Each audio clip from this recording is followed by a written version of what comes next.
नमस्कार दोस्तों, आज हम जानेंगे कि कैसे दो आईआईटीएन ने 20,000 से ज़्यादा की करोड़ 20,000 के ज़्यादा की करोड़ कंपनी बना दी। हम बात कर रहे हैं भारत पे, जिसका लॉन्च 2018 में हुआ था, जो कि दो आईआईटीएन भाविक करोड़िया और साक्षात निकरानी ने किया।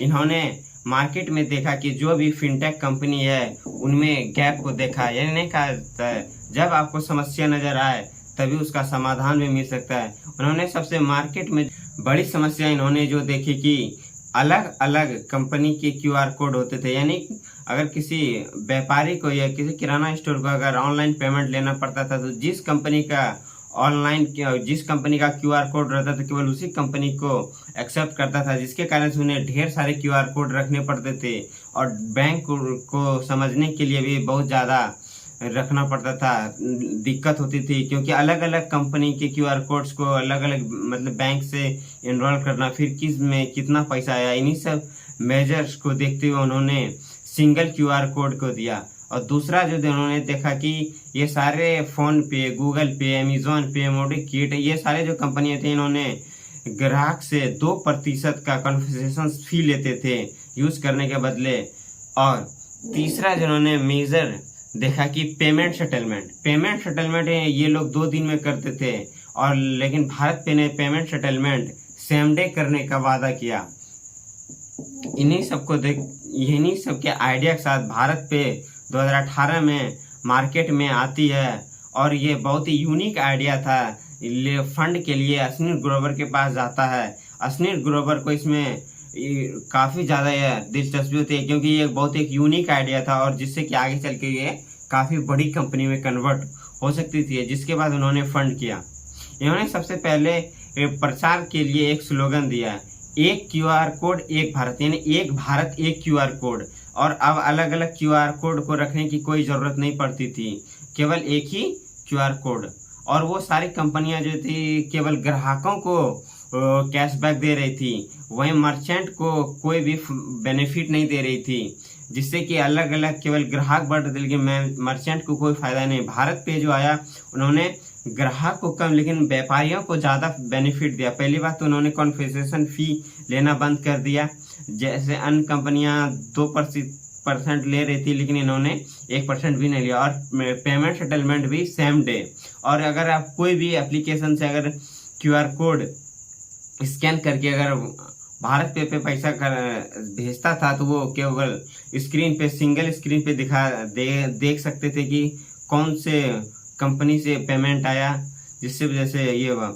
और इन्होंने ये सारे चीज़ को फ्री रखा था। बताएंगे, अब आप पूछेंगे कि ये रेवेन्यू कैसे जनरेट करता है, तो रेवेन्यू जनरेट करने के लिए इन्होंने सबसे मोस्ट इम्पोर्टेंट जो लोन, यानी इन्होंने लोन बांटना ज़्यादा, और ज़्यादातर इन्होंने ध्यान जो दिया वो स्मॉल बिजनेसेस, किराना स्टोर, रिटेलर, सब्जी वाला, इन सब पे इन्होंने ज़्यादा ध्यान दिया, जिससे से मार्केटिंग में और ज़्यादा बेनिफिट मिला। क्योंकि इन लोगों का एक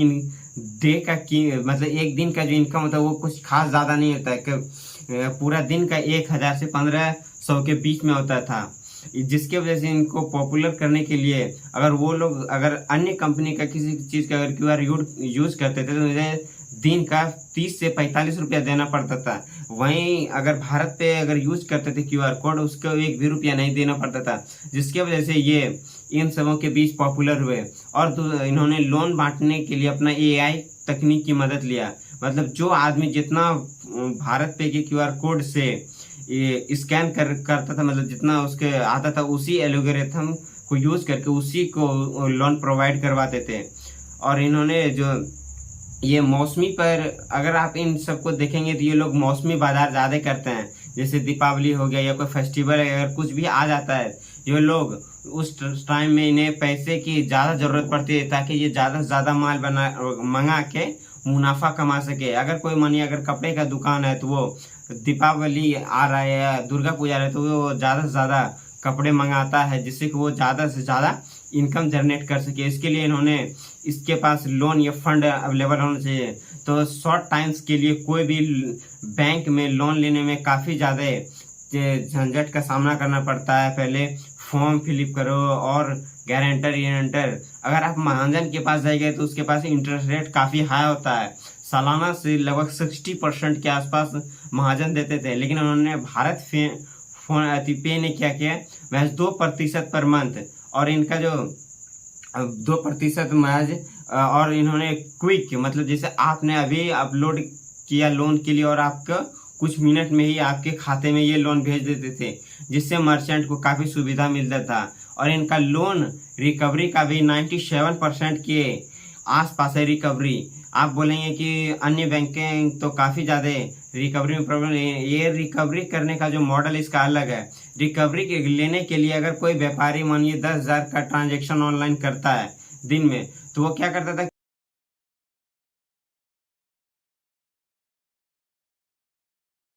कि पर डे काट लेता है, यानी 10,000 का ट्रांजेक्शन हुआ ना तो उसका जो भी ये पर डे पड़ रहा है, जैसे अगर 10,000 हुआ तो वो 2,000 अपना उसी लोन में से काट लेता था। इससे व्यापारी को भी काफ़ी सुविधा होती थी कि वो उसके सिर पे भी कोई बोझ नहीं पड़ता था। आपको भी पता है अगर मंथली में एक अगर मानिए 5,000 EMI है तो आपको बड़ा अमाउंट देने में भी सोचना पड़ता था। अगर मानिए सपोज दैट मंथ अगर किसी कारण बस नहीं दे पाया तो अगले मंथ आपके सिर पे और ज़्यादा बढ़ जाता था।